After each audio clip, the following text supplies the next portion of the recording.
सब तारीफें हैं उस पाक ज़ात के लिए जो किसी का मोहताज नहीं, जिसने तमाम इंसानों पे अपनी रहमतें नाज़िल फरमाई और तरह तरह की नेमतों से इंसानों को नवाजा।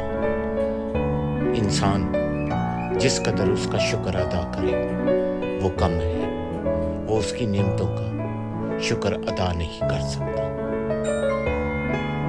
ये खाकसार भी उन लोगों में शामिल है जो दिन रात उसकी हमद में सजदा वजूद रहते हैं और हर वक्त इस कोशिश में रहते हैं कि वो उसकी दी हुई नेमतों के साथ, उसका शुक्र अदा करने के साथ, उसकी मखलूक के साथ जितना रहम दिली से सलूक से पेश आ सके आए।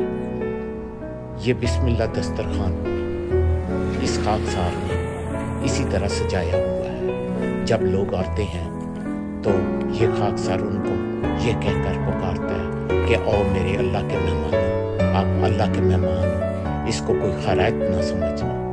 आप इस दस्तरखान पे अल्लाह के मेहमान हो और उसकी दी हुई नेमतों को ही तुम जो है वो खाते हो और उसी का शुक्र अदा करो, उसी का शुक्र अदा करो। जितना भी शुक्र अदा करोगे कम है। आज के दिन इस कार्य खैर में शिरकत के लिए मेरी छोटी बहन सफ़िया दिलपज़ीर भी आई और आज वो अपने हाथों से जो है इस कार्य खैर का जो फरीज़ा है उसको अंजाम दे रही है। अल्लाह इसे कबूल फरमाए।